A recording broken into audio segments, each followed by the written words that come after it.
সেটা বলবে। আমরা চলে এসেছি কাছাকাছি নাখিল মলে। আসলে দুই পাশের দোকানপাট, ঝলমলে আলো, নানা ধরনের আলোগুলো খুবই মনোমুগ্ধকর। আর এই সময়টা আসলেও মানে আলো ঝলকানি আর গোধূলি লগ্নে খুবই মনোমুগ্ধকর পরিবেশ।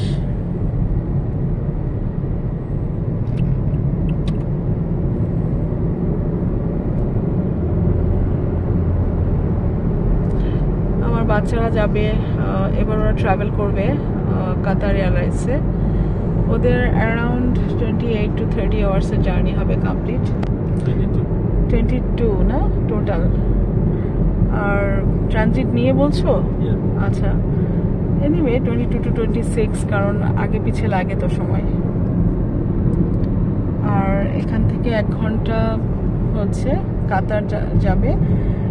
কাতার থেকে কাতারে 2 ঘন্টার লেওভার, আর এরপরে যাবে 14 ঘন্টার জার্নি। না 14 ঘন্টা কত মিনিট? 14 hours 30 minutes journey. ওরা সেটা যাবে সিয়াটলে ওরা 2 ঘন্টা লেওভার, দেন ওরা ফাইনালি ভ্যানকুভারে পৌঁছবে। ওরা কি আমাকে সিয়াটলতে ব্যাক ডাউন করবে?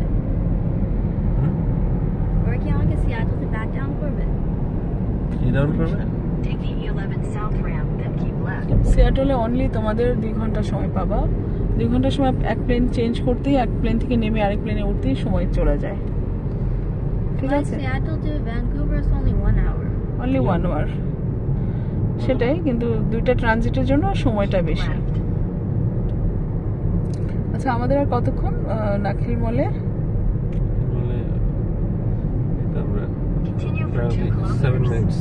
আচ্ছা, তাহলে এটা কিসের রাস্তাটা? শেখ জায়েদ রোড দিয়ে আমরা এগোচ্ছি। এই হাইওয়েটা Sheikh Zayed Road, Sharjah. Saudi German cross করে আসলাম। আচ্ছা, সৌদি জার্মান ক্রস করে আসলাম না? ঠিক আছে।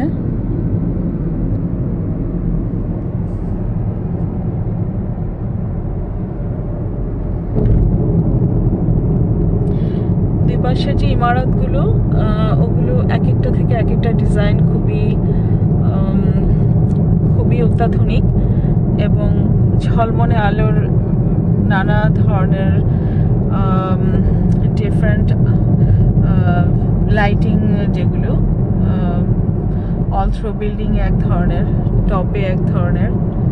তো সব মিলিয়ে রাতের বিল্ডিংগুলো টোটালি অন্যরকম ছবি বহন করে। আর দিনের বেলার বিল্ডিংগুলো আলাদা, রাতের বেলার একই বিল্ডিংয়ের লুকটা অনেক বেশি অ্যাপিলিং হয়।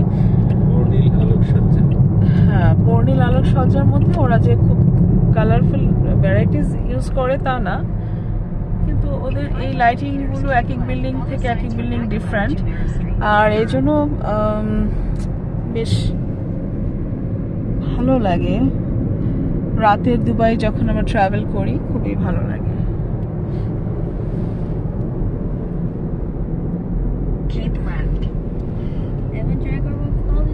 হ্যাঁ, বলো যে তুমি কাছাকাছি চলে আসছো।